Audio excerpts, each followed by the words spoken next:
ಅಣ್ವಸ್ತ್ರ ದೇಶವಾಗುವ ಕನಸಿನ ಸಾಕಾರಕ್ಕೆ ಅದರ ಅರಿವಿದ್ದೇ ಇಸ್ರೇಲ್ ಅತ್ಯಂತ ಚಾಣಾಕ್ಷತನದಿಂದ ಹೊಡೆದಿದೆ. ಮತ್ತೆ ನನಗೆ ಅನಿಸುವುದು ಹಾಗೆ, ಒಂದು ಈ ಯುದ್ಧ ತಂತ್ರಜ್ಞರು ಮತ್ತೆ ನಿಪುಣರು ವ್ಯಾಖ್ಯಾನಿಸುವ ಪ್ರಕಾರ ಇಲ್ಲಿಯವರೆಗೆ ಇಸ್ರೇಲಿನ ಯುದ್ಧ ಪರಂಪರೆಯಲ್ಲಿ ಈ ಏನು ಇರಾನಿನ ಮೇಲೆ ಜೂನ್ 13ರ ಶುಕ್ರವಾರ ಏನ್ ದಾಳಿ ಮಾಡಿತಲ್ಲ, ಆ ಕರಾರುವಕ್ಕಾದಂತ ಗುರಿ ಮುಟ್ಟುವ ಮತ್ತು ಬಹಳ ಸ್ಪಷ್ಟವಾದಂತ ನೆಲೆಯಲ್ಲಿ ದಾಳಿ ಮಾಡಿದ ಆ ಚಾಕಚಕ್ಯತೆ, ಅವರ ಯುದ್ಧದ ನೈಪುಣ್ಯತೆ, ಅವರ ನಿಖರತೆ ಬಹುಶಃ ಅದು ವಿಶ್ವದ ಒಟ್ಟು ಯುದ್ಧ ಕಾರ್ಯಾಚರಣೆಯಲ್ಲೇ ಒಂದು ಮೊದಲ ಹಂತದಲ್ಲಿ ಗಮನಿಸಲ್ಪಡುವಂತ ಶ್ರೇಷ್ಠ ಕಾರ್ಯಾಚರಣೆ ಅಂತ ದಾಖಲಿಸಬಹುದು. ಇದು ವಿಶ್ವದ ಒಂದು ಯುದ್ಧ ತಂತ್ರಜ್ಞರ ನಿಪುಣರ ವ್ಯಾಖ್ಯಾನ. ಅಣುಬಾಂಬ್ ತಯಾರಿಯ ಒಂದು ಇಡೀ ನೆಲೆಯನ್ನೇ ಕಂಪ್ಲೀಟ್ ಆಗಿ ಇಸ್ರೇಲ್ ದಾಳಿ ಮಾಡುವ ಮೂಲಕ, ಧ್ವಂಸ ಮಾಡುವ ಮೂಲಕ ಅವರ ಮೂರುವರೆ ದಶಕದ ಕನಸಿಗೆ ತಣ್ಣೀರನ್ನಲ್ಲ, ಅಲ್ಲಿ ಆಮ್ಲವನ್ನೇ ಎಸೆದಿದೆ, ಆಸಿಡ್ ಅನ್ನೇ ಎಸೆದಿದೆ. ಇನ್ನು ಅವರು 10 ರಿಂದ 15 ವರ್ಷ ಪ್ರಾಯಶಃ ಅಣುಬಾಂಬನ್ನ ತಯಾರಿಗೆ ಮತ್ತೆ ಪುನಃ ಕೈ ಹಾಕಿದ್ರು ಕೂಡ ಇನ್ನು 10 ರಿಂದ 15 ವರ್ಷ ಅವರು ಕಾರ್ಯಾಚರಣೆ ಮಾಡಬೇಕಾಗಿದೆ. ದುರಂತ ಅಂದ್ರೆ ಅಣುಬಾಂಬಿನ ತಯಾರಿಯ ಕೀ ಪಾಯಿಂಟ್ಗಳು, ಕೀ ಮೆನ್ಗಳು, ಅದರ ಸೈಂಟಿಸ್ಟ್ಗಳು ಇವರೆಲ್ಲರೂ ಈ ದಾಳಿಯಲ್ಲಿ ಅಸುನೀಗಿದ್ದಾರೆ.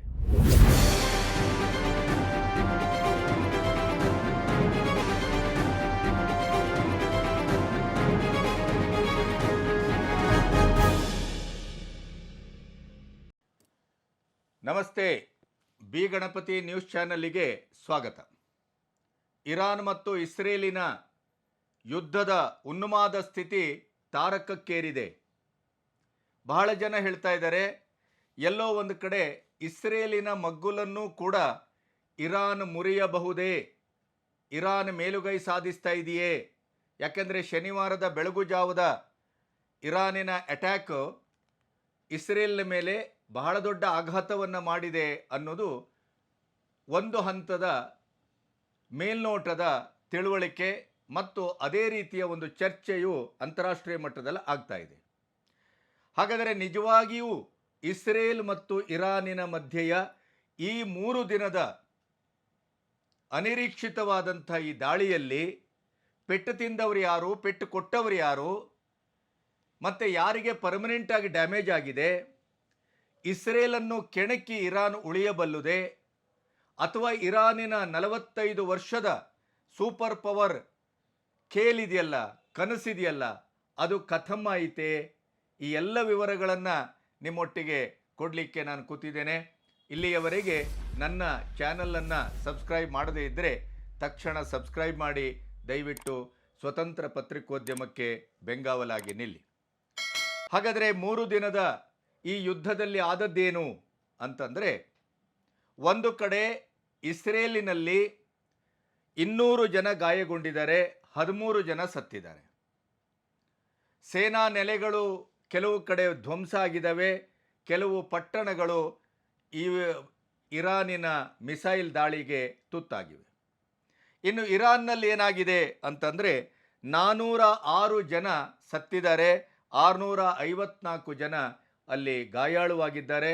ಅದಕ್ಕಿಂತ ಮುಖ್ಯವಾಗಿ ಇರಾನಿನ ಮೂಲಭೂತವಾದಂಥ ಅವರ ಕನಸಿನ ನಿಧಿಗೆ ಬೆಂಕಿಯನ್ನು, ಕೊಳ್ಳಿಯನ್ನು ಇಸ್ರೇಲು ಇಟ್ಟಿದೆ. ಇನ್ನು ಇಸ್ರೇಲಿನ 3 ದಿನದ ಯುದ್ಧದ ಪರಿಣಾಮ ಏನು ಅಂತಂದರೆ, ತೈಲದ ಕಚ್ಚಾ ದರ 14% ಹೆಚ್ಚಳ ಆಗಿದೆ. ವಿಶ್ವದ 3ನೇ ಅತಿದೊಡ್ಡ ಅನಿಲ ನಿಕ್ಷೇಪಕ್ಕೆ ಇಸ್ರೇಲ್ ಬಾಂಬನ್ನು ಹಾಕಿದೆ, ಅದು ಹೊತ್ತಿ ಉರಿತಾ ಇದೆ. ಮತ್ತೆ ಭಾರತ ಪಾಕ್ ರೀತಿಯಲ್ಲೇ ನಾನು ಕದನ ವಿರಾಮವನ್ನು ಇಸ್ರೇಲ್ ಮತ್ತು ಇರಾಕಿನ ಮಧ್ಯೆ ಮಾಡ್ತೇನೆ ಅಂತ ಟ್ರಂಪ್ ಭಾಳ ಎದೆಯುಬ್ಬಿಸಿ ಹೇಳಿದ್ದಾರೆ. ಆದರೆ ತಮಾಷೆ ಅಂತಂದರೆ, ಇರಾಕಿನಲ್ಲಿರುವ ಅಮೇರಿಕದ ನೆಲೆಯ ಮೇಲೇ ಡ್ರೋನ್ ದಾಳಿ ನಡೆದಿದೆ. ಅದನ್ನು ಅಮೇರಿಕದ ಪಡೆ ಅತ್ಯಂತ ಸಮರ್ಥವಾಗಿ ತಡೆಗಟ್ಟಿದೆ. ನಮ್ಮನ್ನು ಮುಟ್ಲಿಕ್ಕೆ ಬಂದರೆ ಇರಾನನ್ನು ಹುಟ್ಟಡಗಿಸಿ ಬಿಡ್ತೇವೆ ಅಂತ ಟ್ರಂಪ್ ಒಂದು ವಾರ್ನಿಂಗ್ ಅನ್ನು ಕೂಡ ಮಾಡಿದ್ದಾರೆ. ಅದಕ್ಕಿಂತ ಮುಖ್ಯವಾಗಿ ಭಾರತ ಮತ್ತು ಪಾಕಿಸ್ತಾನದ ಮಧ್ಯೆ ಕದನ ವಿರಾಮವನ್ನು ಮಾಡಿದ ಶ್ರೇಯಸ್ಸನ್ನು ಕನಿಷ್ಠ ಬಾರಿ 15 ಸಾರಿ ಟ್ರಂಪ್ ಹೇಳಿಕೊಂಡದ್ದು ಈಗ ದಾಖಲಾಗಿದೆ. ಆದರೆ ಮಾಡಿದವರು ಯಾರೂ ಕೂಡ ಈ ರೀತಿಯಲ್ಲಿ ಹೇಳುವುದೂ ಇಲ್ಲ, ಬೊಗಳುವುದೂ ಇಲ್ಲ. ಅದು ಯಾವ ರೀತಿ ಆಗಿದೆ, ಏನಾಗಿದೆ ಅನ್ನೋದು ಇಡೀ ವಿಶ್ವಕ್ಕೆ ಗೊತ್ತಿರುವಂಥ ಸಂಗತಿ, ಅದನ್ನು ಮತ್ತೆ ವಿವರಿಸಬೇಕಾದ ಅಗತ್ಯ ಇಲ್ಲ. ಈ ಇಸ್ರೇಲು ಮತ್ತು ಇರಾನಿನ ಯುದ್ಧವನ್ನು ನಿಲುಗಡೆ ಮಾಡುವ ಪರಿಸ್ಥಿತಿಯಲ್ಲಿ ಟ್ರಂಪ್ ಇದ್ದಾರಾ, ಅಥವಾ ಟ್ರಂಪ್ ತನ್ನ ವೈಟ್ ಹೌಸಿಂದಲೇ ಬ್ಯಾಗ್ ಎತ್ಕೊಂಡು ಹೊರಗಡೆ ಹೋಗಬೇಕಾದಂಥ ಸ್ಥಿತಿಯಲ್ಲಿದ್ದಾರಾ ಅನ್ನೋದು ಈಗಿನ ಪ್ರಶ್ನೆ. ಲಾಸ್ ಏಂಜಲೀಸ್ನಲ್ಲಿ ಮೊದಲು ವಲಸೆ ವಿರೋಧಿ ನೀತಿಯ ಬಹಳ ದೊಡ್ಡ ಗಲಾಟೆ ಆದದ್ದನ್ನು ನೋಡಿದಿರಿ. ಅವರು ಲಾಸ್ ಏಂಜಲೀಸನ್ನು ವಲಸಿಗರು ವಶಪಡಿಸಿಕೊಂಡ್ರು ಅನ್ನುವ ಮಟ್ಟಕ್ಕೆ ವಿಶ್ವಾದ್ಯಂತ ಸುದ್ದಿ ಆಯಿತು. ಈಗ ಅದೇ ಒಂದು ಪ್ರತಿಭಟನೆ, ಅದೇ ಗಲಾಟೆ, ನೋ ಕಿಂಗ್ಸ್, ಬೇಡ ನಿಮ್ಮ ಸರ್ವಾಧಿಕಾರ, ಈ ಅಭಿಯಾನ ಪ್ರತಿಭಟನೆ ಅಮೆರಿಕದ 50 ರಾಜ್ಯಗಳಿಗೆ ವಿಸ್ತರಿಸಿದೆ. ಹಾಗಾಗಿ ಇವರು ಏನು ಮಾಡ್ತಾರೆ ಟ್ರಂಪು ಅನ್ನೋದಕ್ಕಿಂತ ಅಲ್ಲಿನ ಅವರ ಟ್ರಂಪ್ ಕಾರ್ಡೇ ಅಲ್ಲಾಡ್ತಾ ಇದೆ ಅನ್ನೋದು ಬಹಳ ಮುಖ್ಯ. ಇನ್ನು ಇರಾನಿನ ವಿಶ್ವದ ಅತಿದೊಡ್ಡ ಆಯಿಲ್ ಗ್ಯಾಸ್ ಫೀಲ್ಡ್ ಮೇಲೆ ಇಸ್ರೇಲ್ ದಾಳಿ ನಡೆಸಿದೆ. ಅನಿಲ ಉತ್ಪಾದನೆ ಬಹುತೇಕವಾಗಿ ಸ್ಥಗಿತಗೊಂಡಿದೆ. ಇದೇ ರೀತಿ ಮುಂದುವರೆದರೆ ಯುರೋಪ್ ಮತ್ತು ಏಷ್ಯಾ ಮಾರುಕಟ್ಟೆಯಲ್ಲಿ ತೈಲ ದರದ ಬಿಕ್ಕಟ್ಟು ಗಗನಕ್ಕೇರುವ ಎಲ್ಲ ಲಕ್ಷಣಗಳೂ ಕಾಣ್ತಾ ಇದೆ. ಆಲ್ರೆಡಿ 14% ತೈಲ ದರ ಏರಿಕೆ ಆಗಿದೆ. ಇರಾನ್ ತೈಲ ನೆಲೆ ಗುರಿಯಾಗಿಸಿ ಇಸ್ರೇಲ್ ಬಹಳ ಕರಾರುವಕ್ಕಾದಂಥ ದಾಳಿಯನ್ನು ಮಾಡಿದೆ. ಆದ್ದರಿಂದ ದಕ್ಷಿಣದ ಪಾರ್ಸ್ ಗ್ಯಾಸ್ ಫೀಲ್ಡ್ನಲ್ಲಿರುವ ಪ್ರಮುಖ ಸಂಸ್ಕರಣಾ ಘಟಕಗಳಲ್ಲಿ ಬೆಂಕಿ ಕಾಣಿಸಿಕೊಂಡು ಅಲ್ಲಿ ಉತ್ಪಾದನೆ ಸ್ಥಗಿತಗೊಂಡಿದೆ. ದಿನಂಪ್ರತಿ 12 ದಶಲಕ್ಷ ಕ್ಯೂಬಿಕ್ ಮೀಟರ್ ಅನಿಲ ಉತ್ಪಾದನೆ ಸ್ಥಗಿತಗೊಂಡಿದೆ. ಇವೆಲ್ಲದರ ಬೆಳವಣಿಗೆಯ ಹಿಂದೆ ಬಹುಶಃ ಇಡೀ ಪ್ರಪಂಚದ ಆರ್ಥಿಕ ವ್ಯವಸ್ಥೆ ಒಂದು ಬುಡಮೇಲಾಗುವ ಎಲ್ಲ ಲಕ್ಷಣಗಳು ಕಾಣ್ತಾ ಇದೆ. ಇದರ ಮಧ್ಯೆ ಈಗ ವಿವರವಾಗಿ ನೋಡಬೇಕಾದದ್ದೇನು ಅಂತಂದರೆ, ಬಹುತೇಕವಾಗಿ ಒಂದು ಮೇಲ್ನೋಟದ ಸತ್ಯ, ದಿಢೀರಾಗಿ ಜೂನ್ 13ರ ಮಧ್ಯರಾತ್ರಿ ಶುಕ್ರವಾರ ಇಸ್ರೇಲ್ ಇರಾನಿನ ಮೇಲೆ ದಾಳಿ ಮಾಡಿತು. ಇರಾನು ಎಲ್ಲೋ ಒಂದು ಕಡೆ ಹದ ತಪ್ಪಿದ ಹಾಗೆ ಕಾಣ್ತಾ ಇದೆ. ಇರಾನು ಎಲ್ಲೋ ಒಂದು ಕಡೆ ಇಸ್ರೇಲನ್ನು ಲಘುವಾಗಿ ಪರಿಗಣಿಸುತ್ತೆ ಅನ್ನುವ ಪ್ರಶ್ನೆ ನಮ್ಮೆಲ್ಲರನ್ನ ಕಾಡ್ತಾ ಇದೆ. ಯಾಕೆಂತಂದರೆ ಟೆಹರಾನ್ನಲ್ಲಿ ಕೆಲವು ಕಾಲದ ಹಿಂದೆ ಟ್ರಂಪು ಮತ್ತು ಇರಾನಿನ ಖಮೇನಿ ಮಧ್ಯೆ ಅಣು ಒಪ್ಪಂದದ ಒಂದು ಮಾತುಕತೆಯನ್ನು ನಡೀತಾ ಇತ್ತು. ಆ ಮಾತುಕತೆ ಒಮ್ಮೆ ಯಶಸ್ವಿಯಾಗಲಿ ಅಥವಾ ಫೇಲ್ ಆಗಲಿ, ಈ ಸಂದರ್ಭದಲ್ಲಿ ಇಸ್ರೇಲ್ ನಮ್ಮ ಮೇಲೆ ದಾಳಿ ಮಾಡಲಿಕ್ಕಿಲ್ಲ. ಇದನ್ನು ಒಂದಿಷ್ಟು ಪ್ರೊಲಾಂಗ್ ಮಾಡಿದರೆ, ಮುಂದುವರಿಸಿದರೆ ಪ್ರಾಯಶಃ ಈ ಅಮೆರಿಕ ಮತ್ತು ಇರಾನಿನ ಅಣು ಒಪ್ಪಂದದ ಮಾತುಕತೆಯ ನೆಲೆಯಲ್ಲಿ ಇಸ್ರೇಲು ತನ್ನ ದಾಳಿಯನ್ನು ಸಂಘಟಿಸಲಿಕ್ಕೆ ಇಲ್ಲ ಅನ್ನುವಂಥ ಒಂದು ದೂರದ ಆಲೋಚನೆ ಎಲ್ಲೋ ಒಂದು ಕಡೆ ಇರಾನ್ ಮಾಡಿದ ಹಾಗೆ ಕಂಡಿತ್ತು. ಇರಾನು ಯಾವ ಲೆವೆಲ್ನಲ್ಲಿ ತನ್ನ ಒಂದು ಇಂಟೆಲಿಜೆನ್ಸನ್ನು ಫೇಲಿಯರ್ ಆಗಿ ಇವತ್ತು ಜಗತ್ತು ಭಾವಿಸುವ ಹಾಗೆ ಅದು ತನ್ನ ವ್ಯವಸ್ಥೆಯನ್ನು ಇಟ್ಕೊಂಡಿದೆ ಅಂತಂದರೆ, ಇರಾನಿನ ಒಳಗಡೆನೆ ಇಸ್ರೇಲು ನುಗ್ಗಿ ಹೊಡೆದಿದೆ. ಅದರ ಜೊತೆಗೆ ಇರಾನಿನ 40-45 ವರ್ಷದ ಸೂಪರ್ ಪವರ್ ಆಗುವ, ಮಧ್ಯಪ್ರಾಚ್ಯದ ಸೂಪರ್ ಪವರ್ ಆಗಬೇಕು, ಅಮೇರಿಕ ಮತ್ತು ಇಸ್ರೇಲನ್ನು ದೃಷ್ಟಿಯಲ್ಲಿ ಇಟ್ಕೊಂಡು ನೋಡಿದ್ರೂ ಕೂಡ ಪ್ರಪಂಚದಲ್ಲಿ ನಾನು ಮೊದಲ ಸ್ಥಾನದಲ್ಲಿ ನಿಲ್ಲಬೇಕು ಅನ್ನುವ ಕನಸಿನ ಯಾತ್ರೆ ಏನಿತ್ತಲ್ಲ, ಅದನ್ನು ಸಂಪೂರ್ಣವಾಗಿ ಬರ್ಬಾದ್ ಮಾಡಿದೆ ಇಸ್ರೇಲು. ಇಸ್ರೇಲಿನ ಒಳಗಡೆನೆ ಒಂದು ಡ್ರೋನ್ ನೆಲೆಯನ್ನು ಇಸ್ರೇಲು ಇರಾನಿನ ಒಳಗಡೆ ಮಾಡಿಕೊಂಡದ್ದನ್ನು ಕೂಡ ಇರಾನಿಗೆ ಗಮನಿಸಲಿಕ್ಕೆ ಆಗಲಿಲ್ಲ.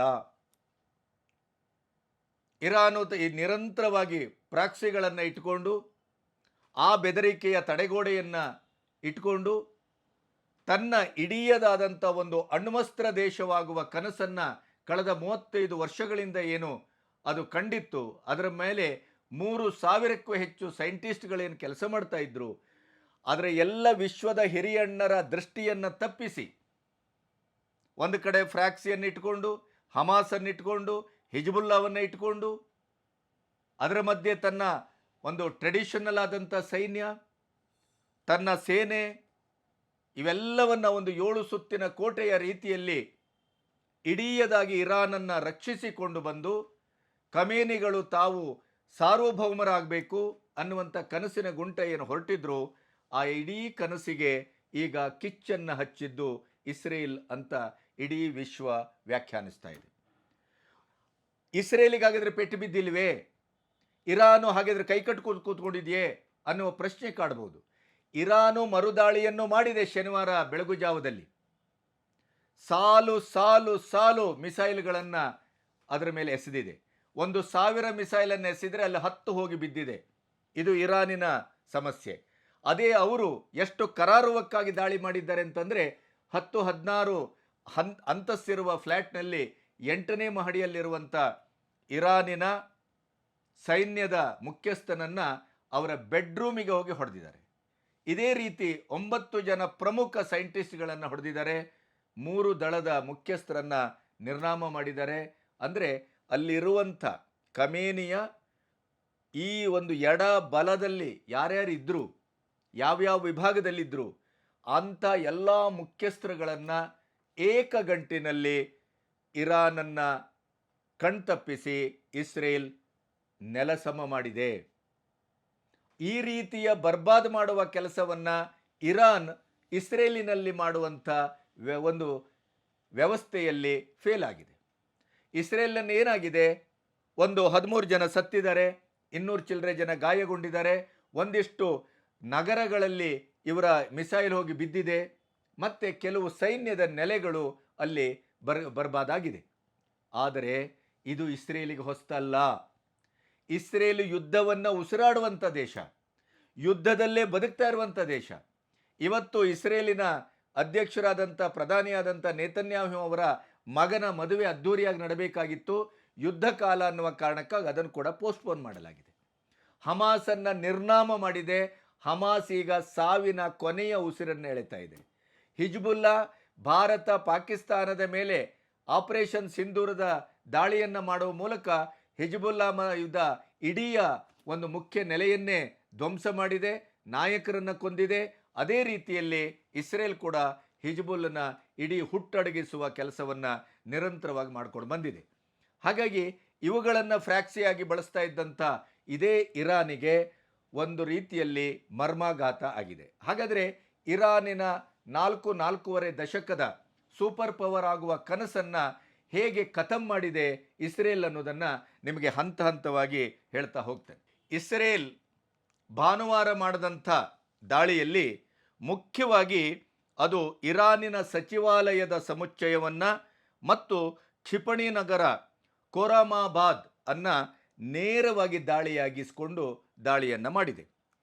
ಇಸ್ರೇಲ್ ರಕ್ಷಣಾ ಸಚಿವ ಕಾಡ್ಜ್ ಹೇಳಿರುವ ಪ್ರಕಾರ ಅಲ್ಲಿಯ ಆ ದಾಳಿ ಎಷ್ಟು ನಿಖರವಾಗಿತ್ತು ಅಂದರೆ ಇಡೀ ಟೆಹರಾನಿನ ಒಂದು ನಗರ ವಿದ್ಯುತ್ತನ್ನು ಸಂಪೂರ್ಣವಾಗಿ ಸ್ಥಗಿತಗೊಂಡಿದೆ.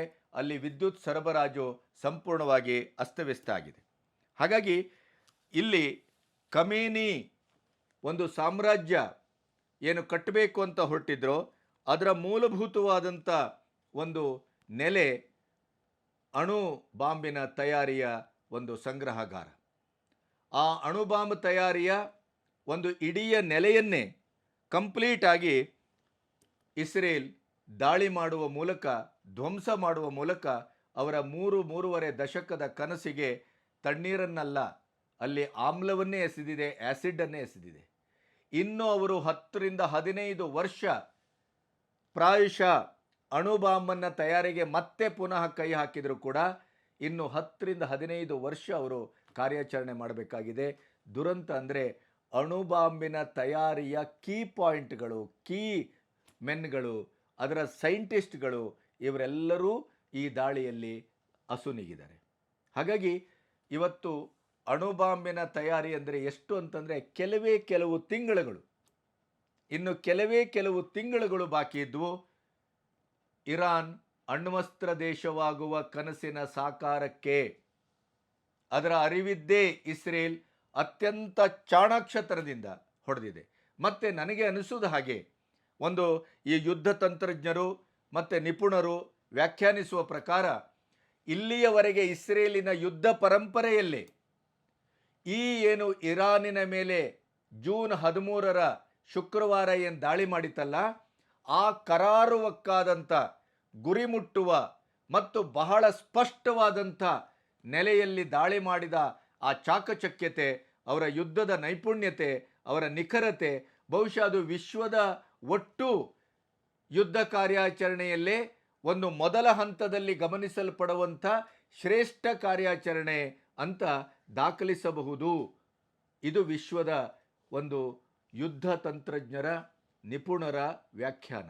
ಯಾಕೆಂತಂದರೆ 9 ಜನ ಸೈಂಟಿಸ್ಟ್ಗಳನ್ನು, ಸೇನಾಪಡೆಯ ಮುಖ್ಯಸ್ಥರನ್ನು, ಅಂದರೆ ಇರಾನ್ ಸೂಪರ್ ಪವರ್ ಆಗಲಿಕ್ಕೆ ಈ 2 ಭದ್ರವಾದ ನೆಲೆಗಳು, ಒಂದು ಅಣ್ವಸ್ತ್ರದ ತಯಾರಿಕೆಯ ಕೊನೆಯ ಹಂತದಲ್ಲಿ, ಇನ್ನೇನು ಕೆಲವು ತಿಂಗಳಲ್ಲಿ ಇರಾನ್ ಅಣ್ವಸ್ತ್ರ ಹೊಂದಿದ ದೇಶ ಆಗುವ ಎಲ್ಲ ಸಾಧ್ಯತೆಗಳು ಸಂಪೂರ್ಣವಾಗಿ ನಿಯೋಜನೆಗೊಂಡಿದ್ವು.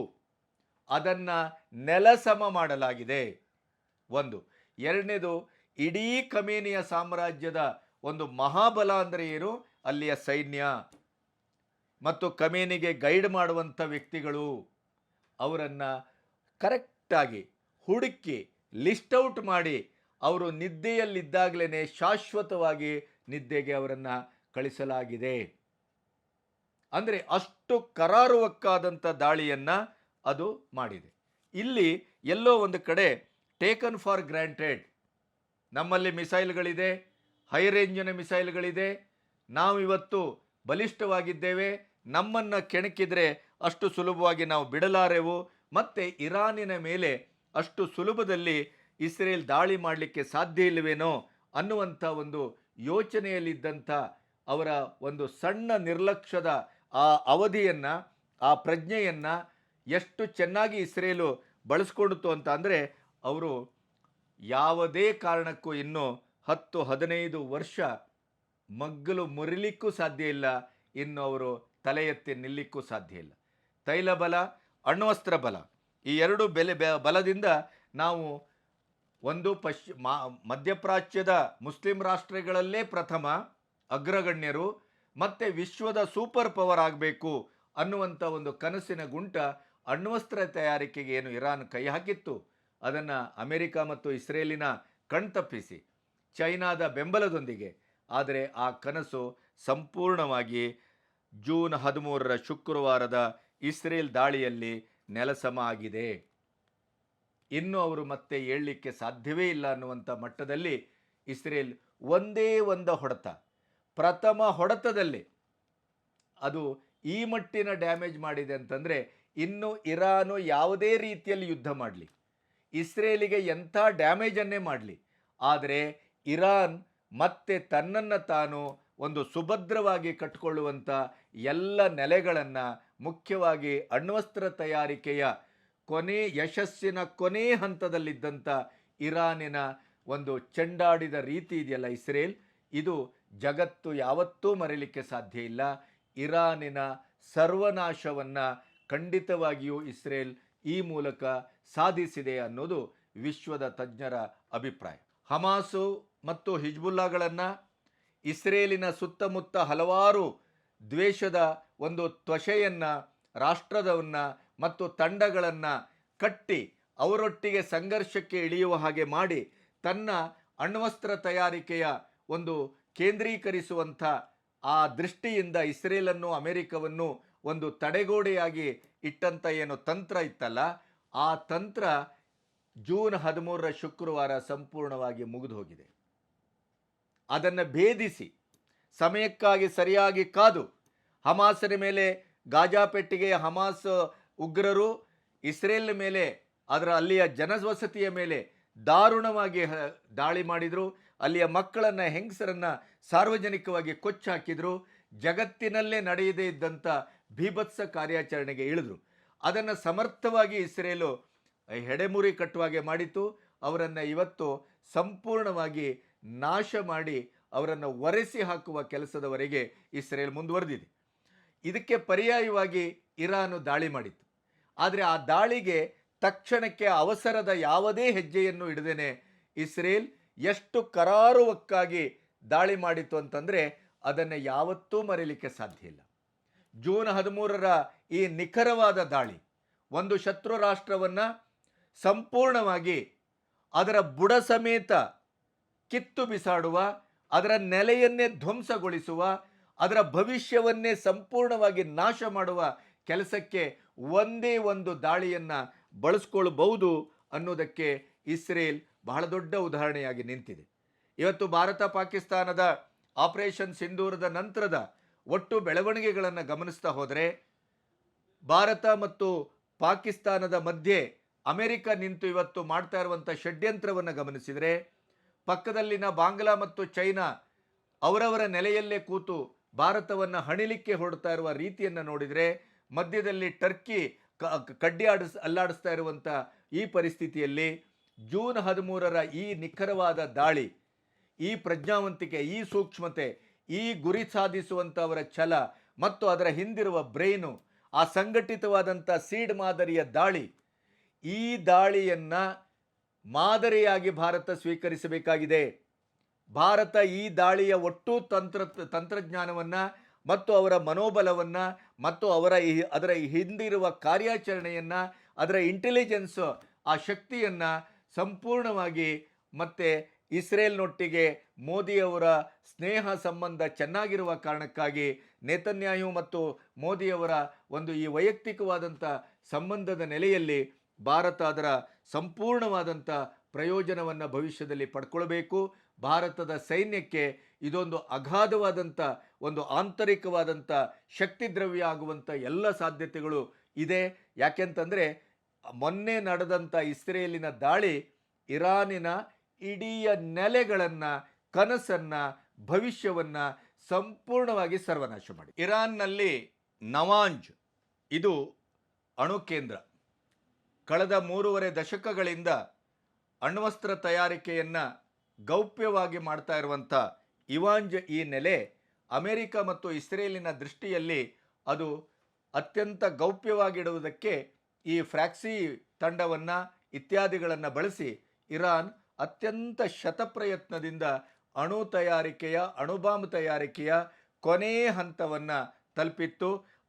ಇರಾನಿನ ಇಡೀ ಒಂದು ಭವಿಷ್ಯದ ದೃಷ್ಟಿಯಿಂದ ಈ ನವಾಂಜ್ ಅಣು ತಯಾರಿಕಾ ಕೇಂದ್ರ ಬಹಳ ಬಹಳ ಮುಖ್ಯವಾದಂಥ ಒಂದು ಕೇಂದ್ರ. ಅವರು 80ರ ದಶಕದಿಂದ ಖಮೇನಿಗಳು ಏನು ನಾವು ಸೂಪರ್ ಪವರ್ ಆಗಬೇಕು ಅಂತ ಹೊರಟಂಥ ಕನಸಿನ ಈ ದಾರಿಗೆ ಅತ್ಯಂತ ನಿರ್ಣಾಯಕವಾದಂಥ ಒಂದು ಕೇಂದ್ರವಾಗಿದ್ದದ್ದು ಈ ನವಾಂಜ್ ಪ್ರದೇಶ. ಈ ಪ್ರದೇಶವನ್ನು ಟಾರ್ಗೆಟ್ ಮಾಡಿ ಇಸ್ರೇಲ್ ದಾಳಿ ಮಾಡಿದೆ. ಇದು 2003ರಿಂದ ಇರಾನ್ ಒಂದು ಶಕ್ತಿಯನ್ನು, ಅಣು ಬಾಂಬ್ ತಯಾರಿಕೆಯನ್ನು ನಿರ್ದಿಷ್ಟವಾಗಿ ಮಾಡ್ತಾ ಇದ್ದಂಥ ಕೇಂದ್ರ. ಇಲ್ಲಿಯೇ ಪೈಲಟ್ ಫ್ಯೂಯಲ್ ಎನ್ರಿಚ್ ಪ್ಲ್ಯಾಂಟ್ ಇತ್ತು. ಈ ಪೈಲಟ್ ಫ್ಯೂಯಲ್ ಎನ್ರಿಚ್ ಪ್ಲ್ಯಾಂಟು ಬಹಳ ಬಹಳ ಮುಖ್ಯವಾದಂಥ ಒಂದು ಅಣುಸ್ಥಾವರ ಅಥವಾ ಅಣು ಶಕ್ತಿಯನ್ನು ತಯಾರು ಮಾಡಲಿಕ್ಕೆ ಬೇಕಾದಂಥ ನೆಲೆ. ಅದನ್ನು ಇಡೀಯದಾಗಿ ಪುಡಿಗಟ್ಟಿದೆ. ಅದರ ಸ್ಯಾಟಲೈಟ್ ಚಿತ್ರಗಳನ್ನು ಕೂಡ ನಾವು ತೋರಿಸ್ತೇವೆ. ಇಡೀ ಜಗತ್ತಿನ ಮುಂದೆ ಇಸ್ರೇಲು ಅದನ್ನು ತೆರೆದಿಟ್ಟಿದೆ. ನಾನು ಹಿಂದೊಮ್ಮೆ ಹೇಳಿದ್ದೆ, ಭಾರತ ಆಪರೇಷನ್ ಸಿಂಧೂರವನ್ನು ಅತ್ಯಂತ ಕರಾರುವಕ್ಕಾಗಿ ಪ್ರಪಂಚವೇ ನಿಬ್ಬೆರಗುಗೊಳಿಸುವ ರೀತಿಯಲ್ಲಿ ಅದು ನನ್ನ ಕಾರ್ಯಾಚರಣೆಯನ್ನು ಸಂಘಟಿಸಿತ್ತು. ಆದರೆ ಅದನ್ನು ಜಗತ್ತಿಗೆ ಮುಟ್ಟಿಸುವ ಪ್ರಚಾರದ ತಂತ್ರದಲ್ಲಿ ಭಾರತ ಹಿಂದೆ ಬಿದ್ದಿತ್ತು ಅನ್ನೋದನ್ನು ನಾವು ದಾಖಲಿಸಿದ್ದೇವೆ. ಅದು ಎಷ್ಟರ ಮಟ್ಟಿಗೆ ಈಗ ನಮಗೆ ನೇರವಾಗಿ ಕಾಣ್ತಾ ಇದೆ ಅಂದರೆ, ಇರಾನು ತನ್ನ ಮೇಲೆ ಯಾವ ದಾಳಿ ಆಗಿದೆ ಅನ್ನೋದನ್ನು ಗ್ರಹಿಸುವ ಮೊದಲು ಇಸ್ರೇಲು ಜೂನ್ 13ರ ಶುಕ್ರವಾರ ಮಾಡಿದ ದಾಳಿಯಲ್ಲಿ ಎಷ್ಟು ಜನರನ್ನು ನಾವು ಕೊಂದಿದ್ದೇವೆ, ಎಂಥ ಅಮೂಲ್ಯ ನೆಲೆಗಳನ್ನು ಭಸ್ಮ ಮಾಡಿದ್ದೇವೆ, ಇರಾನಿನ ಸೂಪರ್ ಪವರ್ ಕನಸನ್ನು ಕಾಲಿನಡಿ ಹಾಕಿ ಹೊಸಕ್ಕೆ ಹಾಕಿದ್ದೇವೆ ಅನ್ನೋದನ್ನು ಇಡೀ ಜಗತ್ತಿಗೆ ಸ್ಪಷ್ಟವಾದ ಅಂಕಿಅಂಶಗಳ ಸಮೇತ, ಚಿತ್ರಗಳ ಸಮೇತ ದಾಖಲಿಸಿತು. ಇದು ಇಸ್ರೇಲಿನ ಯುದ್ಧ ತಂತ್ರದ ಪರಮೋಚ್ಚ ಒಂದು ಕಲ್ಪನೆ ಮತ್ತು ಕಾರ್ಯಾಚರಣೆಯ ಸೊಬಗು ಅಂತ ನಾನು ಭಾವಿಸ್ತೇನೆ. ಇದನ್ನು ನಾವು ಭವಿಷ್ಯದಲ್ಲಿ ಭಾರತ ಪಾಠವಾಗಿ ಸ್ವೀಕರಿಸಬೇಕಾಗಿದೆ. ಪೈಲಟ್ ಫ್ಯೂಯಲ್ ಎನ್ರಿಚ್ ಪ್ಲ್ಯಾಂಟ್ ಇತ್ತು, ಅದನ್ನು ಸಂಪೂರ್ಣವಾಗಿ ಹೊಡೆದಿದೆ. ಇರಾನ್ನ ಯುರೇನಿಯಮನ್ನು ಎನ್ರಿಚ್ ಮಾಡುವಂಥ ಪ್ಲ್ಯಾಂಟು, ಬಹಳ ದೊಡ್ಡ ಪ್ಲ್ಯಾಂಟು ಇಲ್ಲೇ ಇತ್ತು. ಈಗ ಇಲ್ಲಿನ ಸೆಂಟ್ರಿಫ್ಯೂಸನ್ನು ಕೂಡ ಕಂಪ್ಲೀಟಾಗಿ ಧ್ವಂಸ ಮಾಡಿದೆ. ಅಣುಬಾಂಬ್ ತಯಾರಿಕೆಯ ನೆಲೆಯನ್ನು ಧ್ವಂಸ ಮಾಡಿದೆ. ಅಲ್ಲಿಯ ಪೈಲಟ್ ಫ್ಯೂಯಲ್ ಎನ್ರಿಚ್ ಪ್ಲ್ಯಾಂಟನ್ನು ಧ್ವಂಸ ಮಾಡಲಾಗಿದೆ. ಅದರ ಜೊತೆಗೆ ಸೆಂಟ್ರಿಫ್ಯೂಸಿನ ಇಡೀ ಅಖಂಡವಾದ ವ್ಯವಸ್ಥೆಯನ್ನೇ ಸುಟ್ಟು ಬೂದಿ ಮಾಡಲಾಗಿದೆ. ಇದಕ್ಕಿಂತ ಮುಖ್ಯವಾಗಿ ನೆಲದ ಮೇಲೆ 6 ಕಟ್ಟಡ, ನೆಲದ ಒಳಗಡೆ 3 ಕಟ್ಟಡ ಇತ್ತಿಲ್ಲಿ. ಆ ನೆಲದ ಮೇಲಿನ ಕಟ್ಟಡವನ್ನು ಧ್ವಂಸ ಮಾಡೋದರ ಜೊತೆಗೆ ನೆಲದ ಒಳಗಡೆ ಏನಿತ್ತು ಅಣುಬಾಂಬ್ ತಯಾರಿಕೆಯ ಬಹಳ ಮುಖ್ಯವಾದ ಪ್ಲಾಂಟ್ ಏನಿತ್ತು, ಅದನ್ನು ಈ ಕಟ್ಟಡವನ್ನು ಧ್ವಂಸ ಮಾಡುವ ಮೂಲಕ ಒಳನುಗ್ಗಿದ ಬಾಂಬು ಮತ್ತು ಮಿಸೈಲು ಆ ನೆಲಮಹಡಿಯ ನೆಲದೊಳಗಿನ ಎಲ್ಲ ಪ್ಲಾಂಟ್ಗಳನ್ನು ಸರ್ವನಾಶ ಮಾಡಿದೆ. ಎಂಥ ಅದ್ಭುತ ಟೆಕ್ನಾಲಜಿ, ಎಂಥ ಕರಾರುವಕ್ಕಾದಂಥ ದಾಳಿ. ಅವರದೇ ನೆಲದಲ್ಲಿ ಒಂದು ಡ್ರೋನ್ ನೆಲೆಯನ್ನು ಮಾಡಿ ಅಲ್ಲಿಂದ ಡ್ರೋನನ್ನು ಹಾರಿಸಿ ಇಂಥ ಒಂದು ಮರ್ಮಾಘಾತವನ್ನು ಇರಾನಿಗೆ ಇಸ್ರೇಲ್ ಕೊಟ್ಟಿದೆ ಅಂತ ಆದರೆ, ಇಸ್ರೇಲಿನ ಯುದ್ಧ ಚಾಣಕ್ಯತೆ ಮತ್ತು ತಂತ್ರಜ್ಞತೆ ಇರಾನ್ಕ್ಕಿಂತ ಯಾವ ಮಟ್ಟದಲ್ಲಿ ಮುಂದಿದೆ ಇಡೀ ಜಗತ್ತು ಭಾವಿಸ್ತಾ ಇದೆ. ಹಾಗಾದರೆ ಡಿಫೆನ್ಸ್ ಸಿಸ್ಟಮ್ ಇರಲಿಲ್ವಾ? ಏರ್ ಡಿಫೆನ್ಸ್ ಇರಲೇ ಇಲ್ವಾ ಇರಾನ್ನಲ್ಲಿ? ಯಾಕೆಂತಂದರೆ ಯಾವುದೇ ರೀತಿಯಲ್ಲೂ ಅದನ್ನು ಇಸ್ರೇಲಿನ ದಾಳಿಯನ್ನು ತಡೆಗಟ್ಟುವ ಪ್ರಯತ್ನವನ್ನೇ ಇರಾನಿಗೆ ಮಾಡಲಿಕ್ಕಾಗಿಲ್ಲ. ಇದು ಬಹಳ ದುರಂತ ಅಂತ ಹೇಳಲಾಗ್ತಾ ಇದೆ. ಮತ್ತು ಇದೇ ನವಾಂಜ್ ಪ್ರದೇಶದಲ್ಲಿ ಯುರೇನಿಯಂ ದಾಸ್ತಾನಿನ 60% ಭಾಗ ಇಲ್ಲೇ ಇತ್ತು. ಇಲ್ಲೇ ಯುರೇನಿಯಮನ್ನು ಎನ್ರಿಚ್ ಮಾಡ್ತಾ ಇದ್ರು. ಆ ಎನ್ರಿಚ್ ಮಾಡುವಂಥ ವ್ಯವಸ್ಥೆಯನ್ನು ಕೂಡ ಇದೇ ಯುರೇನಿಯಂ ದಾಸ್ತಾನನ್ನು ಕೂಡ ಸಂಪೂರ್ಣವಾಗಿ ಇಸ್ರೇಲಿನ ಬಾಂಬ್ಗಳು ಮಿಸೈಲ್ಗಳು ನಾಶ ಮಾಡಿದ್ದಾವೆ. ಇದು ಇರಾನಿನ 16 ವರ್ಷ ಅದು ಮುಂದೆ ಇನ್ನು ಯಾವುದೇ ಕಾರಣಕ್ಕೂ ಅದು ತನ್ನನ್ನು ತಾನು ಕಟ್ಟಿಕೊಳ್ಳಲಿಕ್ಕೆ ಸಾಧ್ಯವೇ ಇಲ್ಲ ಅಂತ. ಇನ್ನು 1-1.5 ದಶಕ ಅದಕ್ಕೆ ಮತ್ತೆ ಕಟ್ಟಬೇಕು. ಆದರೆ ಕಟ್ಟುವುದಕ್ಕೂ ಬಹಳ ಸಾಹಸ ಇದೆ. ಯಾಕೆಂದರೆ ಸೈಂಟಿಸ್ಟ್ಗಳಿಲ್ಲ, ಸೇನಾ ಮುಖಂಡರುಗಳಿಲ್ಲ, ಒಂದು ಜನರೇಷನ್ನೇ ಹೋಯಿತು ಅಂತ. ಇನ್ನು ಹೊಸತಾಗಿ ಮೂಲದಿಂದ ಎಲ್ಲವನ್ನು ರೆಡಿ ಮಾಡ್ಕೋಬೇಕು, ಸಿದ್ಧಗೊಳಿಸ್ಕೋಬೇಕು. ಅದಕ್ಕಿಂತ ಮುಖ್ಯವಾಗಿ ಇಲ್ಲಿ 6 ನೆಲದ ಮೇಲಿನ ಬಿಲ್ಡಿಂಗು, 3 ನೆಲದೊಳಗಿನ ಬಿಲ್ಡಿಂಗ್ ಅಂತ ಹೇಳಿದ್ನಲ್ಲ, ಅದನ್ನು ಪುಡಿಗಟ್ಟಿದೆ. ಇಲ್ಲಿ ಒಂದು ಭಯಾನಕವಾದಂಥ ಇರಾನಿಗೆ ಮರ್ಮಾಘಾತವಾಗುವಂಥ ಸುದ್ದಿ ಏನು ಅಂತಂದರೆ, ಇದೇ ಪ್ಲ್ಯಾಂಟಲ್ಲಿ 50,000ಕ್ಕೂ ಹೆಚ್ಚು ಫೀಸ್ಗಳಿದ್ವು. ಈ ಸೆಂಟ್ರಿಫೀಸನ್ನು ಸಂಪೂರ್ಣವಾಗಿ ನಾಶ ಮಾಡಲಾಗಿದೆ. ಸೆಂಟ್ರಿಫ್ಯೂಸ್ ಅದು ಅಣುಬಾಂಬ್ ತಯಾರಿಕೆಯ ಮೂಲ ನೆಲೆ. ಈ ಸೆಂಟ್ರಿಫ್ಯೂಸನ್ನೇ ಕಂಪ್ಲೀಟಾಗಿ ಧ್ವಂಸ ಮಾಡಲಾಗಿದೆ. ಎಷ್ಟು ಭಾರೀ ಸ್ಫೋಟಕಗಳನ್ನು ಈ ಒಂದೇ ನೆಲೆಯಲ್ಲಿ, ಇದೇ ಇವಾಂಜನ ಮೇಲೆ, ನೆಲದ ಮೇಲೂ ನೆಲದ ಒಳಗಡೆ ಹೋಗಿ ಭಸ್ಮ ಮಾಡುವ ಹಾಗೆ ಅದನ್ನು ಯಾವ ಲೆವೆಲ್ನಲ್ಲಿ ಸುರಿಮಳೆಗೈದಿದೆ ಇಸ್ರೇಲ್ ಅಂತಂದರೆ ಅದನ್ನು ನಿರೀಕ್ಷೆ ಮಾಡಲಿಕ್ಕೂ ಸಾಧ್ಯ ಇಲ್ಲ. ಅದರ ಜೊತೆಗೆ ಇಸ್ಬಾನ್ 1984ರಿಂದಲೂ ಚೀನಾದ ಬೆಂಬಲದೊಂದಿಗೆ ಒಂದು ಬೃಹತ್ ಸಂಶೋಧನಾ ಕೇಂದ್ರವನ್ನು ಇಲ್ಲಿ ಕಟ್ಟಲಾಗಿತ್ತು. ಇಸ್ಬಾನ್ನಲ್ಲಿ 3,000ಕ್ಕೂ ಹೆಚ್ಚು ಸೈಂಟಿಸ್ಟ್ಗಳು ಇಲ್ಲಿ ಕೆಲಸ ಮಾಡ್ತಾ ಇದ್ರು. ಇರಾನಿನ 90% ಯುರೇನಿಯಂ ಎನ್ರಿಚ್ ಮಾಡಲು ಇಲ್ಲೇ ಆಯೋಜಿಸಲಾಗಿತ್ತು. ಇಸ್ರೇಲ್ ಇದರ ಮೇಲೆ ಮರ್ಮಾಘಾತ ಮಾಡಿದೆ, ದಾಳಿ ಮಾಡಿದೆ, ಸಂಪೂರ್ಣವಾಗಿ ನಾಶ ಮಾಡಿದೆ. ಫರ್ದೋ ಪ್ಲಾಂಟ್ ಇದು ಇರಾನಿನ ಬಹಳ ದೊಡ್ಡ ಬೆಟ್ಟಗಳ ನಡುವೆ ಗೌಪ್ಯವಾಗಿ ಮಾಡಲಾಗಿತ್ತು. ಇಲ್ಲಿ ಯಾರೂ ವಿಶ್ವದ ಒಂದು ದೊಡ್ಡಣ್ಣಂದಿರು ಇದನ್ನು ಗಮನಕ್ಕೆ ತರ್ತಾರೆ, ಇದರ ಬಗ್ಗೆ ಅವ್ರಿಗೆ ಅರಿವಿದೆ, ಇದರ ಒಂದು ಮಾಹಿತಿ ಇದೆ ಅನ್ನೋದನ್ನು ಇರಾನು ಯಾವತ್ತೂ ನಂಬಿರಲಿಲ್ಲ. ಯಾಕೆಂತಂದರೆ ಇದು ಅಂಥ ಒಂದು ಗೌಪ್ಯತೆಯನ್ನು ಕಾಪಾಡಿಕೊಳ್ಳುವಂಥ ಬೆಟ್ಟಗಳ ಗರ್ಭದಲ್ಲಿ ಇದನ್ನು ಮಾಡಲಾಗಿತ್ತು, ಫರ್ದೋ ಪ್ಲ್ಯಾಂಟ್. ಆದರೆ ಇಸ್ರೇಲು ಇದನ್ನು ಕಂಡುಹಿಡಿದಿದೆ. ಇದರ ಮೇಲೆ ಅತ್ಯಂತ ಭೀಕರವಾಗಿ ಬಾಂಬ್ಗಳನ್ನು, ಮಿಸೈಲ್ಗಳನ್ನು ಹೊಡೆದು ಅದನ್ನು ನೆಲೆಯನ್ನು ಧ್ವಂಸ ಮಾಡಿದೆ. ಅಂದರೆ ಪ್ರತಿ ಹಂತದಲ್ಲೂ ಈಗ ಅರಾಕ್ನ ವಾಟರ್ ರಿಯಾಕ್ಟರ್ ಅದು ಇರಾನಿನ ಕುಡಿಯುವ ನೀರಿನ ಅಥವಾ ಇನ್ನಿತರ ವ್ಯವಸ್ಥೆಗೆ ಬಹಳ ಮೂಲವಾದದ್ದು. ಈ ವಾಟರ್ ರಿಯಾಕ್ಟರನ್ನು ಕೂಡ ಅರಾಕ್ನಲ್ಲಿರುವಂಥ ವಾಟರ್ ರಿಯಾಕ್ಟರನ್ನು ಧ್ವಂಸ ಮಾಡಿದೆ. ಅಂದರೆ ಇಲ್ಲಿ ಏನಾಗಿದೆ ಅಂತಂದರೆ ಕಂಪ್ಲೀಟಾಗಿ ಅಲ್ಲಿಯ ಮೂಲಭೂತವಾದಂಥ ಪ್ರಥಮ ವ್ಯವಸ್ಥೆ ಅಂತ ಏನಿರ್ತದಲ್ಲ, ಅದು ಸೈನ್ಯದ್ದಿರ್ಬೋದು, ಮುಖ್ಯವಾಗಿ ಅಣುಬಾಂಬ್ ತಯಾರಿಕೆದ್ದಿರ್ಬೋದು, ಮತ್ತು ಖಮೇನಿಯ ಎಡಬಲಗಳಲ್ಲಿರುವಂಥ ಜ್ಞಾನಿಗಳ ಥಿಂಕ್ ಟ್ಯಾಂಕ್ ಮತ್ತು ಮಾಡುವಂಥ ಮೇರು ವ್ಯಕ್ತಿತ್ವ ಕೀ ಪಾಯಿಂಟ್ಸ್ಗಳನ್ನೇ ಅದು ಪ್ರಥಮ ದಾಳಿಯಲ್ಲೇ ಗುರಿಯಾಗಿಸಿ ಹೊಡೆದಿದೆ. ಆಧುನಿಕವಾದ ಯುದ್ಧ ತಂತ್ರಜ್ಞಾನದಲ್ಲಿ ಇವತ್ತು ಏರ್ ಬೇಸು ಮತ್ತು ಏರ್ ಅಥವಾ ಇಡೀದಾದಂಥ ವಾಯುದಳದ ಅಥವಾ ಆಕಾಶದ ಒಂದು ಯುದ್ಧ ತಂತ್ರಜ್ಞತೆಯಲ್ಲಿ ಎಷ್ಟು ನೈಪುಣ್ಯತೆಯನ್ನು ಹೊಂದಿದ್ದೇವೆ ನಾವು ಅನ್ನೋದಕ್ಕೆ ಇವತ್ತು ಇದು ಸಾಕ್ಷಿ. 2-2.5 ಸಾವಿರ ಕಿಲೋಮೀಟರ್ ಆಚೆ ಕೂತು ಇಸ್ರೇಲು ತನ್ನ ಯುದ್ಧ ನೈಪುಣ್ಯತೆಯಿಂದ ಇರಾನಿನ ಮಗ್ಗಲನ್ನೆಲ್ಲ ಮೂಲವನ್ನೇ ಸಂಪೂರ್ಣ ಧ್ವಂಸ ಮಾಡುತ್ತೆ ಅಂತ ಆದರೆ ಇಸ್ರೇಲ್ ಯುದ್ಧದಲ್ಲಿ ಎಷ್ಟರ ಮಟ್ಟಿಗೆ ಪ್ರಾವೀಣ್ಯತೆಯನ್ನು ಪಡೆದಿದೆ ಅನ್ನೋದಕ್ಕೆ ಈ ದಾಳಿ ಸಾಕ್ಷಿ. 9 ನ್ಯೂಕ್ಲಿಯರ್ ಸೈಂಟಿಸ್ಟ್ಗಳನ್ನು ಹತ್ಯೆ ಮಾಡಿದೆ ಮತ್ತು ಇವರೆಲ್ಲ ಇರಾನಿನ ಅಣು ಕಾರ್ಯದ ಮಹಾನ್ ಕಲಿಗಳು, ಜ್ಞಾನಿಗಳು. ನೀವು ನಿರೀಕ್ಷೆ ಮಾಡಲಿಕ್ಕೆ ಸಾಧ್ಯ ಇಲ್ಲ ಅಂಥ ಒಂದು ಕೊಡುಗೆಯನ್ನು ಕೊಟ್ಟಂಥ ವ್ಯಕ್ತಿಗಳು. ಇವರನ್ನು ಸಂಪೂರ್ಣವಾಗಿ ನಾಶ ಮಾಡಲಾಗಿದೆ. ಒಬ್ಬೊಬ್ಬರದಾಗಿ ನೀವು ಹೇಳ್ತಾ ಹೋದರೆ ನಿಮಗೆ ಆಶ್ಚರ್ಯ ಅಲ್ಲ, ಆಘಾತ ಆಗತ್ತೆ.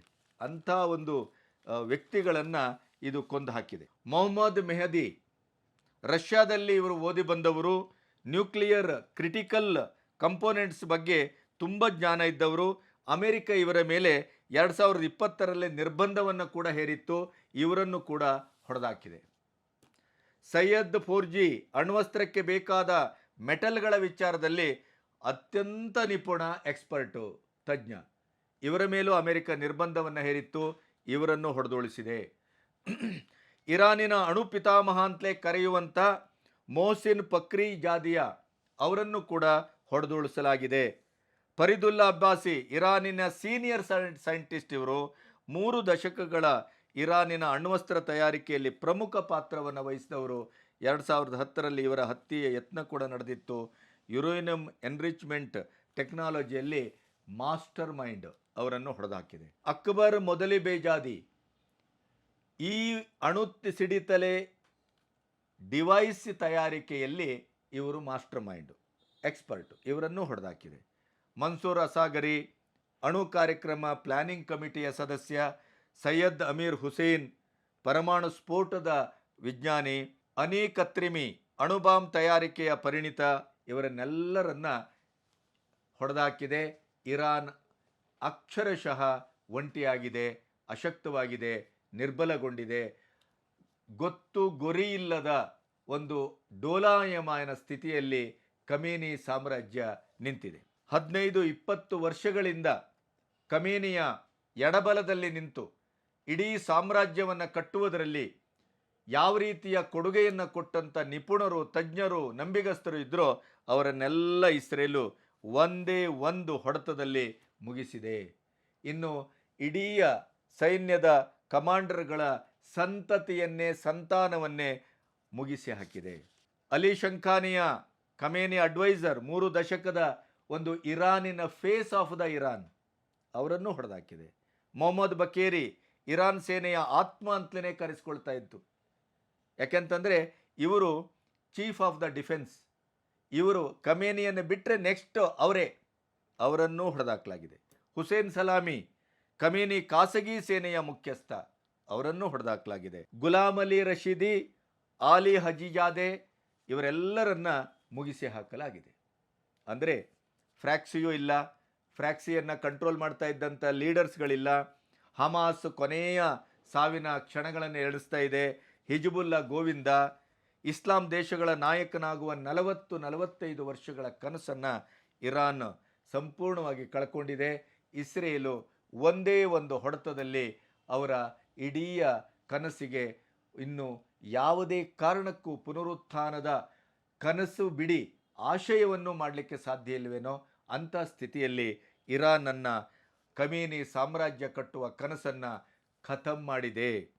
ಇಸ್ರೇಲು ಎಂಥ ಒಂದು ಅದ್ಭುತವಾದಂಥ ಕೆಲಸವನ್ನು ಇನ್ನೂ ಮಾಡ್ತಾ ಇದೆ ಅಂದರೆ ಅಲ್ಲಿ ಖಮೇನಿ ಸಾಮ್ರಾಜ್ಯವನ್ನು ನಾಶಗೊಳಿಸೋದು, ಅದರ ಜೊತೆಗೆ ಈಗಿರುವ ಖಮೇನಿಯನ್ನು ಬದಲಾಯಿಸುವಂಥ ಕೆಲಸಕ್ಕೂ ಮುಂದಾಕಿದೆ. ಈಗಾಗಲೇ ನೀವು ಗಮನಿಸ್ತಾ ಇರ್ಬೋದು, ಇರಾನ್ನಲ್ಲಿ ಥ್ಯಾಂಕ್ ಯು ನೇತಾನ್ಯೂ ಅಂಕಲ್ ಅಂತ ಒಂದು ಅಭಿಯಾನ ನಡೀತಾ ಇದೆ. ಅಲ್ಲಿ ಖಮೇನಿ ಸಾಮ್ರಾಜ್ಯದ ವಿರುದ್ಧ ಅತ್ಯಂತ ಪ್ರಬಲ ವಿರೋಧ ಇದೆ, ಜನವಿರೋಧ ಇದೆ. ಆದರೆ ಅದನ್ನು ಬಲಾಢ್ಯತೆಯಿಂದ ಸೈನ್ಯದ ಮೂಲಕ ಅದನ್ನು ತಣಿಸುವ ಕೆಲಸವನ್ನು ಮಾಡ್ತಾ ಇತ್ತು. ಮತ್ತು ನಾವು ಅಣ್ವಸ್ತ್ರಧಾರಿಯಾಗಲಿಕ್ಕೆ ಹೊರಟಿದ್ದೇವೆ, ಒಂದು ಸೂಪರ್ ಪವರ್ ಆಗಲಿಕ್ಕೆ ಹೊರಟಿದ್ದೇವೆ, ಆದ್ದರಿಂದ ನೀವು ನಮಗೆ ಬೆಂಬಲವನ್ನು ಸೂಚಿಸಬೇಕು ಅನ್ನುವಂಥ ನೆಲೆಯಲ್ಲಿ ಅಲ್ಲಿ ಜನರನ್ನು ಒಂದು ಮೆಸ್ಮರೈಸ್ ಮಾಡಲಾಗ್ತಾ ಇತ್ತು. ಆ ಇಡೀಯದಾದಂಥ ಒಂದು ನೆಲೆಗಟ್ಟಿಗೆನೇ ಇವತ್ತು ಇಸ್ರೇಲ್ ಅಮೆರಿಕ ದಾಳಿ ಮಾಡಿದೆ. ಖಮೇನಿಯ ವಿರುದ್ಧ ಅಲ್ಲಿ ಜನ ಎದ್ದೇಳುವಂತೆ ಮಾಡಿದೆ, ಖಮೇನಿಯ ವಿರುದ್ಧ ಜನ ಬಂಡೇಳುವಂತೆ ಮಾಡಿದೆ. ಈ ಯುದ್ಧದಲ್ಲಿ ನೇತನ್ಯಾಹು ಅವರ ಈ ಚಾಣಾಕ್ಷತೆ ಮತ್ತು ಅಣುಸ್ಥಾವರ ಅಣುಬಾಂಬ್ ತಯಾರಿಕೆ ಈ ಮೇನ್ ಸ್ಟ್ರೀಮಿನ ಎಲ್ಲ ನಾಯಕರುಗಳನ್ನು ಸೈಂಟಿಸ್ಟ್ಗಳನ್ನು ಹೊಡೆದಾಕಿದ್ದನ್ನು ಅವರು ಸಂಪೂರ್ಣವಾಗಿ ಅಲ್ಲಿ ಜನ ಸಂಭ್ರಮಿಸ್ತಾ ಇದ್ದಾರೆ. ಇದರ ಅರ್ಥ ಏನು ಅಂತಂದರೆ ಖಮೇನಿಗಳನ್ನು ಕೆಳಗಿಳಿಸುವ ಪ್ರಕ್ರಿಯೆ. ಇದು ಒಬ್ಬ ಖಮೇನಿಯ ಪ್ರಶ್ನೆ ಅಲ್ಲ. 80ರ ದಶಕದಿಂದ ಅಲ್ಲಿ ವಿಶ್ವದ ಸೂಪರ್ ಪವರ್ ಆಗಬೇಕು ಅಂತ ಏನು ಕನಸು ಕಟ್ಟಿ ಆ ಖಮೇನಿಗಳು ಇಡೀ ಸಾಮ್ರಾಜ್ಯವನ್ನು ಕಟ್ಟಿದ್ರೋ ಅವರ ಸಾಮ್ರಾಜ್ಯದ ಪತನದ ಸಂಕೇತ ಇದು. ಈ ಒಂದು ದಾಳಿ ಶುಕ್ರವಾರ ನಡೆದಂಥ ಜೂನ್ 13ರ ದಾಳಿ, ಅದರ ಅವಸಾನ, ಇದು ಖಮೇನಿ ಸಾಮ್ರಾಜ್ಯದ ಅವಸಾನದ ಸೂಚನೆ ಅಂತಲೇ ವಿಶ್ವ ಇವತ್ತು ಅದನ್ನು ಭಾವಿಸ್ತಾ ಇದೆ. 80ರಿಂದ ಇವತ್ತಿನವರೆಗೆ ಅವರು ಖಮೇನಿ, ಮೂಲಭೂತವಾದಿಗಳ ಪಡೆ, ಇರಾನ್ ರೆವಲ್ಯೂಷನರಿ ಪಡೆ, ಫ್ರಾಕ್ಸಿ ಪಡೆ, ಈ ಥರದ ಎಲ್ಲ ತಂತ್ರಗಳನ್ನು ಇಟ್ಕೊಂಡು ಒಂದು 7 ಸುತ್ತಿನ ಕೋಟೆಯಾಗಿ ಏನು ಕಟ್ಟಿದ್ರು, ಆ ಕಟ್ಟಿದ ಕೋಟೆ ಇವತ್ತು ಸಂಪೂರ್ಣ ನೆಲಸಮ ಆಗ್ತಾ ಇದೆ. ಇನ್ನು ಅವರು ಭವಿಷ್ಯದಲ್ಲಿ ಅದನ್ನು ಪುನರುತ್ಥಾನ ಮಾಡಲಿಕ್ಕೂ ಕೂಡ ಸಾಧ್ಯವಿಲ್ಲದೆ ಇದ್ದಂಥ ಹೊಡೆತವನ್ನು, ಬರ್ಬಾದ್ ಮಾಡುವಿಕೆಯನ್ನು ಇಸ್ರೇಲು ಜಗತ್ತಿನ ಎದುರು ಇಟ್ಟಿದೆ. ಇಸ್ರೇಲು ಮನಸ್ಸು ಮಾಡಿದರೆ ಯಾವ ರೀತಿಯ ಒಂದು ಹೊಡೆತವನ್ನು, ಒಂದೇ ಒಂದು ಹೊಡೆತಕ್ಕೆ ಇಡೀ ದೇಶದ ಮೂಲಭೂತವಾದಂಥ ನೆಲೆಗಳನ್ನೇ ಸರ್ವನಾಶ ಮಾಡುವಷ್ಟು ತಾಕತ್ತನ್ನು ಹೊಂದಿದೆ ಅನ್ನೋದಕ್ಕೆ ಇದು ಬಹಳ ದೊಡ್ಡ ಸಾಕ್ಷಿ. ಇಲ್ಲಿವರೆಗಿನ 3 ದಿನದ ಇರಾನ್ ಮತ್ತು ಇಸ್ರೇಲಿನ ಮೋಸ್ಟ್ ಇಂಪಾರ್ಟೆಂಟ್ ಆದಂಥ ಮಹತ್ವದ ಅಪ್ಡೇಟ್ಸ್. ನಮಸ್ತೆ.